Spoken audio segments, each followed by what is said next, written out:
मुद्दा बहुत संगीन है, गंभीर से भी कुछ एक कदम आगे है यह मुद्दा। आमतौर पर कांग्रेस पार्टी की राजनीतिक संस्कृति ये नहीं है कि हम किसी के परिवार पर कोई टीका टिप्पणी करें, उनके कारोबार पर, उनकी निजी मसलों पर कोई बात रखें। लेकिन यह बात सिर्फ किसी के परिवार या किसी के बच्चों तक सीमित रहती तो अलग बात थी। बात एक केंद्रीय मंत्री की है। सवाल उस केंद्रीय मंत्री की राजनीतिक शैली पर भी है, उनके राजनीतिक भ्रष्टाचार पर भी है। केंद्रीय मंत्री श्रीमती स्मृति जुबिन ईरानी के परिवार पर भ्रष्टाचार के गंभीर आरोप लग रहे हैं। गोवा में उनकी बेटी द्वारा चलाए जा रहे एक रेस्टोरेंट पर बार है। वैसे तो क्योंकि स्मृति ईरानी जी जिस पार्टी से आती हैं उसकी राजनीतिक संस्कृति के हिसाब से तो शायद वो बार भी बड़ा संस्कारी बार होगा, उस पर टिप्पणी न करें तो अच्छा है। चलिए आगे चलते हैं। उस पर एक फर्जी लाइसेंस लेने का आरोप है। वो लाइसेंस एक ऐसे व्यक्ति के नाम पर है जिनका देहांत मई 2021 में हुआ और लाइसेंस जून 2022 में एक ऐसे व्यक्ति के नाम पर लिया गया जिसकी मौत हुए 1 साल 1 महीना हो चुका था। 13 महीने पहले जिसका देहांत हो गया हो, उसके नाम पर गोवा में स्मृति ईरानी जी की सुपुत्री, मैं उनका नाम नहीं लूंगा क्योंकि जैसा कि मैंने कहा वो राजनीति में नहीं है, उन पर टिप्पणी नहीं करूंगा, लेकिन स्मृति ईरानी जी की पुत्री ने वो लाइसेंस लिया। गैरकानूनी काम यहां शुरू हुआ है, यहां रुक नहीं गया। एक मृत व्यक्ति के नाम पे आप लाइसेंस ले लेते हो। उस व्यक्ति की मौत हुए 13 महीने हो चुके हैं और गोवा के कानून के हिसाब से एक रेस्टोरेंट को एक लाइसेंस मिल सकता है बार का। तो दूसरा गैर कानूनी काम क्या हुआ? इस रेस्टोरेंट को, जी नहीं, उसका नाम कोई तुलसी संस्कारी बार नहीं है, उसका नाम है सिली सोल्स बार। इस रेस्टोरेंट को 2 लाइसेंस मिले। यह दूसरा गैरकानूनी काम हुआ है। और तीसरा गैरकानूनी काम क्या हुआ है? किसी भी ऐसे प्रेमिसेस को लाइसेंस देने से पहले यह आवश्यक है कि वो रेस्टोरेंट के तौर पे रजिस्टर्ड है, उसको रेस्टोरेंट का लाइसेंस मिला हुआ हो। तीसरा गैरकानूनी काम यह है कि इस रेस्टोरेंट को रेस्टोरेंट चलाने का लाइसेंस नहीं मिला हुआ। 3 गैरकानूनी काम कैसे संभव हो सकते हैं? क्या मैं और आप ऐसा काम कर सकते हैं या करने की सोच भी सकते हैं? हैरानी की बात यह है कि जो आपके समर्थक हैं उनके बच्चे तो लुलु मॉल का गेम खेलें, हनुमान चालीसा और नमाज की लड़ाई लड़ें। आपके बच्चे या तो विदेशों में पढ़ें, अच्छी बात है, पढ़ना चाहिए, या आपके बच्चे आपकी प्रोटेक्शन, आपकी पेट्रनेज, आपके आशीर्वाद के चलते इस तरह के गैर कानूनी काम करें और सारे कानून तोड़ दें। हम स्मृति ईरानी जी से कुछ जवाब मांगना चाहते हैं। उनकी जानकारी के बगैर जिस आबकारी आयुक्त ने, जिस एक्साइज कमिश्नर ने इस गैर कानूनी रेस्टोरेंट को, बार को नोटिस दिया, अब उसकी ट्रांसफर की भी तैयारी शुरू हो चुकी। क्या यह स्मृति ईरानी जी के हस्तक्षेप के बिना हो रहा है? क्या उनके प्रभाव के बिना हो रहा है? क्या यह लाइसेंस उनके प्रभाव के बिना मिला? क्या यह कानून उनके प्रभाव के बिना तोड़ा गया?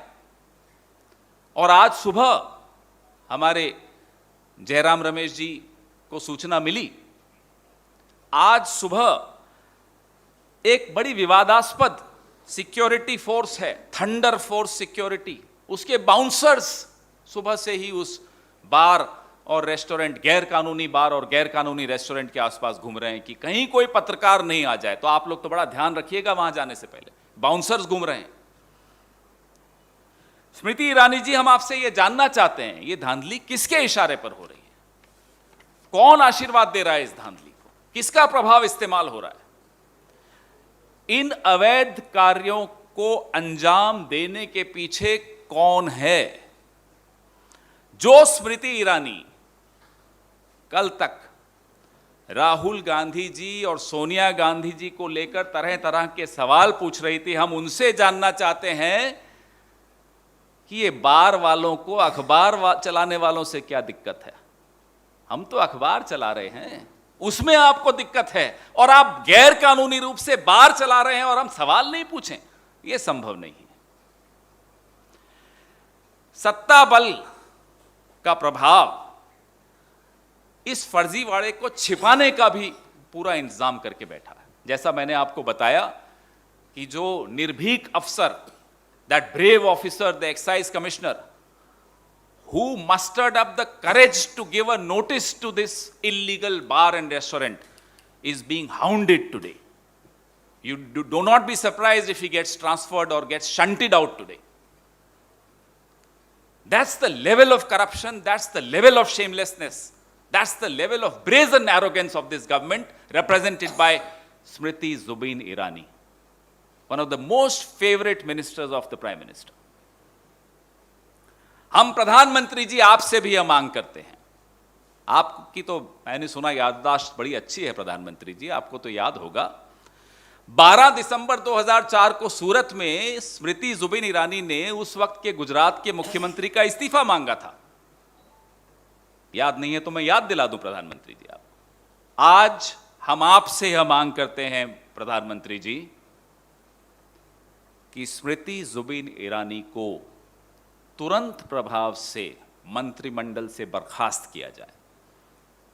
You owe it to this country, you owe it to the youth of this country.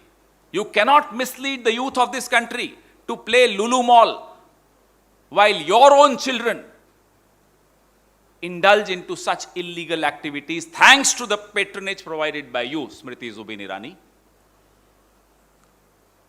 My colleague, the Mahila Congress President, Neta D'Souza, is also with us. So all your questions, I would request you to restrict your questions on the issue at hand. We, three of us are here to respond to these questions. Smriti Irani की बिटिया के गोवा के गैर कानूनी restaurant और बार के विषय में कोई सवाल हो तो आपका स्वागत है। There cannot be any comparison. As I said, बार वालों को अखबार वालों से दिक्कत क्या है? हम तो एक अखबार चला रहे हैं, आप गैर कानूनी बार चला रहे हो, तुलना ही नहीं हो सकती। There cannot be any comparison between something as noble as running a newspaper and something like this as running an illegal bar in Goa. We will be circulating these papers to you. Vineet ji, my colleague, will be circulating these papers to you. This is the show cause notice. It carries every single relevant document that will be required for your story in case you do a story, and I'm sure you will do a story. संसद में ज़रूर उठाएंगे, और जैसा कि मैंने कहा, विपक्ष की पार्टियों की ओर से अब तक एक ही मांग रही है, और एक ही कारण है कि 5 दिन से दोनों सदन नहीं चल पा रहे हैं कि दोनों सदनों में विपक्ष की पार्टियों ने एक ही मांग की है कि महंगाई और जो खाद्य पदार्थ हैं उस पर जो जीएसटी लगाया गया है उस पर अर्जेंटली चर्चा हो। सरकार हमारी मांग को स्वीकार नहीं की है और इसलिए दोनों सदन चल नहीं पाए हैं, पर ज़रूर मंगलवार दोपहर को सोमवार दोपहर को ये मुद्दा ज़रूर उठेगा। और आज हम इस प्रेस वार्ता के माध्यम से हमारे प्रवक्ता पवन खेरा जी ने मांग की है कि प्रधानमंत्री तुरंत इस मामले में स्मृति जुबिन ईरानी का इस्तीफा मंत्रिमंडल से ले। सारे कागजात हैं, ये आरोप नहीं है, ये कागजात के आधार पर, आरटीआई के आधार पर ये तथ्य सामने आए हैं, और जो कानून का उल्लंघन हुआ है। ये उल्लंघन नहीं हो सकता था अगर एक प्रभावशाली मंत्रिमंडल के मंत्री इसके पीछे नहीं हो। तो वही व्यक्ति जिन्होंने, पवन खेरा जी ने हमें याद दिलाया है, 12 दिसंबर 2004 को सूरत में यही मंत्री तत्कालीन गुजरात के चीफ मुख्यमंत्री का इस्तीफा मांगा था। और आज हम ये मांग कर रहे हैं कि आज के प्रधानमंत्री स्मृति जुबिन ईरानी का इस्तीफा लें। ये कोई तूतू मैमे का सवाल नहीं है। ये बात सही है कि स्मृति जुबिन ईरानी जी हमेशा राहुल गांधी जी और सोनिया गांधी जी को लेकर कुछ ना कुछ बोलती रहती हैं, पर वो तो बेबुनियाद ही बात है। हम तो कागजी बात कर रहे हैं। हम आरटीआई के माध्यम से जो जानकारी हासिल की गई है उसी के आधार पर हम आरोप नहीं लगा रहे हैं। जो आरटीआई से जानकारी आई है हम आपके समक्ष में, जनता के समक्ष में रख रहे हैं। तो इसमें दोनों की तुलना मत कीजिए। नेता जी, आप कुछ कहना चाह रही थी?